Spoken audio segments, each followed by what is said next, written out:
Pius. Hello, Yenunga. Pius. Pius. Pius. Pius. Oh, yeah. Oh. Opo. Madam, ndewo. Lekwala mama gị nwanyị si le nwanne m nwoke were he kwụọ ya. Enweghị lekwala ahụ nwanne m nwoke. Lekwala. Hụ ụzọ ebe o shara were he kụọ nwanne le makịrị. Kume. Unu mo agakem. Mba adakem. Chiridi nna isa adakụrụ n'ihe. Akọrọ m ya mgbe m si na gị nwa gị elo gị mpụta na nduzo gafeela ụwa m ya gafeela ụwa ya tọọ na ahazi kụwa m ihe akọrọ m kom kokoko isi na kenyi gị nwoke elo gị kwa nne ga gafere ụwa gị ya gafekwara ụwa ya ada abịa ntụrụ bịa bịa logharịa kọṅụ kokoko kọkọṅụ ya ihe mere nụ aga m aka ada ihe Ọgwụtara ihe nwere ikwe ịkpa. Ọgwụtara ihe onye ugwu ụlọ anwụ na-akpa. Ọhị chọrọ ịgba m. ele ihe ọzọ chọrọ ka mba ọgwụ ala lie ada Oke ọhị gbaga m. M lakpa anwụ gba anwụ na. Mkpọrọsị nwa m mala ịda atọ ọhị gbaga m. Nsogbu anụ. Mma ada gị. Ị ga-ahụ ebe anyị ga-eme ha. Nsogbu anụ. M na-aba ịlakpo.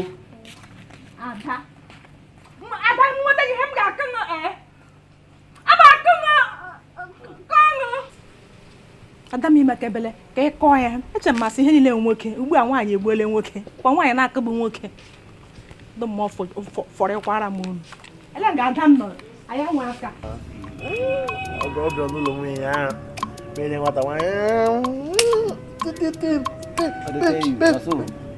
otu ga-ebe uru mgbumgbum. Madam. Ya o de no she ho ha otu anyị niile nọ nga akpa gị just ga ha gafere. Akpa. O me ma she ete ga nga family ga ete ga. Lele nwa gị hide ya ke mmesi, ahụ ga ahụ nwa gị ke mmesi ahụ. Eso la m hụkwara ga m akụkpa ya, ha gwakwala nga ya. Ịma anyị ga-ata ya n'ọnụ ọmaghị uru nwa nwoke bara. Onwe ha ide aka ahụ. Ihe o mere nnọọ ya na-eme na-eyi ya eri ịmada maka ngwa gị inye idere gbalị ike gị ka mụọ nwa nwoke ịghọta maka na kpachile gị ya nọ iyiri nnọọ aborted garden egg mere abort abortional garden egg ịghọta ịma ka m gbazi ike o doo gị anya lee si Ronaldo ọ gịnị Ọ nwoke na onwe ha ide aka ahụ.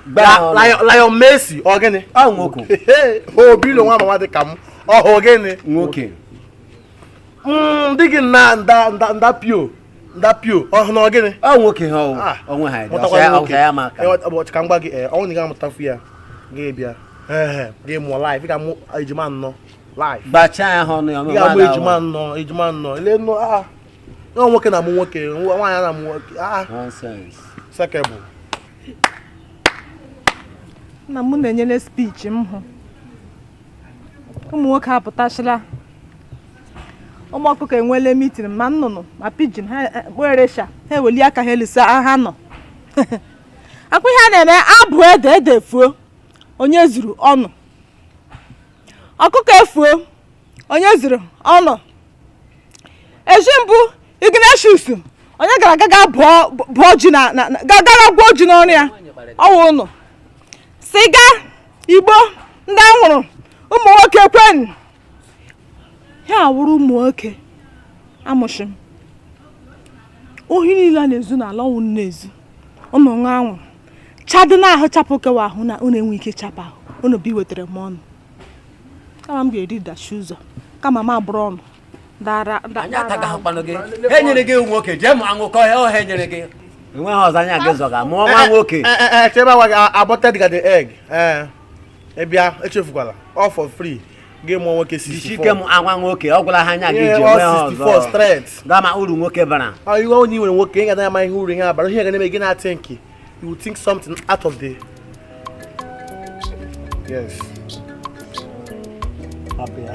nwa abụọ ka m gwa gị daa gị elu agba ameja ngwazi ya si ọ bịazie chukwa Ọ ga-abịa ha ọzọ. maka ekuru ya Na ọbịa ga-eche ebe window mepe na window bi meche ebe anyị ha anya. 10% ọ ha mecha.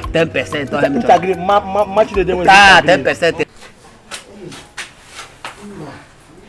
Nani go, Chimoma o. Aya. Nani gi go. Nani gi bu Chimoma o. Aya. Ah. Nani go. Nani gi bu Chimoma o. Nani go. Makagene. Mba. Ọkwa Pius. Mbano. Pius, ndị Moses ka ngwa ya na fasting asị ka ime n'imeri ya. Ọjọka. Anụrụ m ya. Naanị gị bụ Chimoma. Nna Chukwu alụka. Chineke nna ji maka gị wee na-enekwasị onye anya n'obi. Ọ sị na fasting asị gị mee ndị Moses na-emeli ọfụma. Ndị Moses nọ maka gị ka eji wee na-emelu di gị ebele. Ma ọ bụ ma di gị na ọ na-anụ ife na di gị ada anụ ife.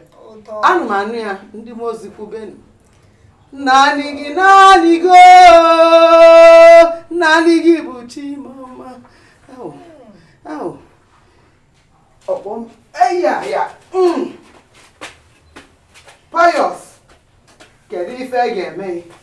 Ndị Moses na ị ga-emelili ya. Na ọ bụ na ị mere fasting a na o nwere ife ị na-eme na-aga aga. Ebe ọ sọrọ gị tinye isi, ịgbagosie na ị ga-agbadata. Ọ ife ndị Moses ka ngwa ya. O wee na-ekwu na nwunye gị kene bịa. Kene nwunye gị. Ọ na-emekwa ife ekwu. Kenebe nwunye gị. Kenebe ndị Moses daalụ. Nne m, o kenele ya o kenere ya. Ndị Moses na-agwa m na di gị dị stubborn. Ime ife a na-asị n'isi nnupụ, ọ na-enupụ isiri nne. Ma n'isi ọ na-enupụ ka a na-achọ ịkọwa na ọ bụ na ọ bụrụ gị ife kwesịrị ime ọ ga-emesi gị. Welụnụ maka ya. Pius, ndị Moses na mụ gwa gị 21 days dry fasting agwa ya na ị ga-emelili ya. Na ọ bụ na ị mere ya, o nwere ebe iji azụ eje. Ọ ife asị ka ngwa gị. N'isi anyị na-enupụ na onye lụrụ ya aka. Ịgbago gbadata na ndị Moses fụrụ ife niile ime na imere ya. Nekwana ya kafa na-ene ya anya, ị na-aga na-ene ndị Moses na-eso ya. Asị ka ngwa ya na lọka ịdị bụ maka nwaanyị na-anụ. Kenebe nwaanyị gị.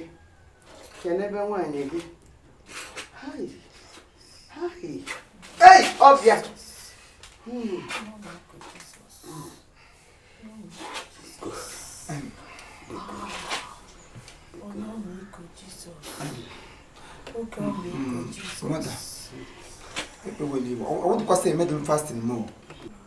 Emekwere m eme kama na ebido m eru mee ka esi mbọ ya mee m ote na anụ n'ahụ mee ya ọrịa niile nọ m n'ime ahụ ya rịkọwa isi ahụ ka ha rịpụtasịrị ọrịa niile ọsa na-ata m paịlụ na-ata m taịfọd bịa ha niile ejikaralụ m ka abalị 3 ya arajie n'ime ọrụ ebe m gụrụ ebu nkwa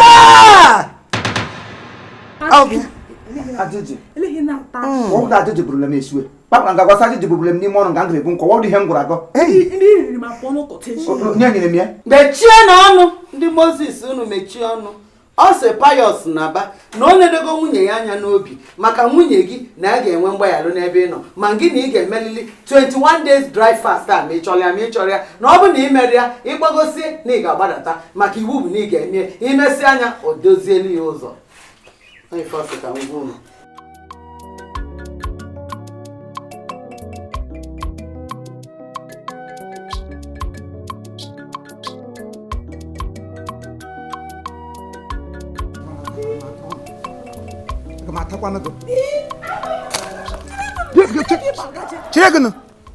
Chiregunu nwa mgbe ntị ị ga-akpọ kịọ gị lecha dị mkpa ha ka m nọ abịa nga ụgba bụole ga mma sị ga n'oge ka Chineke lere anya n'obi wee zọpụta m ledịnugo obi mkpọkịrị iwu ihe elele anya zọpụta m dị mkpọ m aka m nọ bụ chọọchị n'isi ka elecha anya n'obi isi obi ndị ahụ elechiri anya ọma eleghị na-egwu gị n'ahụ bụrụ ihe na-egwu gị zi ka o so na-elekwanụ gị obi ụtọ mwụsụ ndị ime eluigwe ekpugheele ihe ya eme go mege fasting. Mbubo na mere anyị m sai mege ya.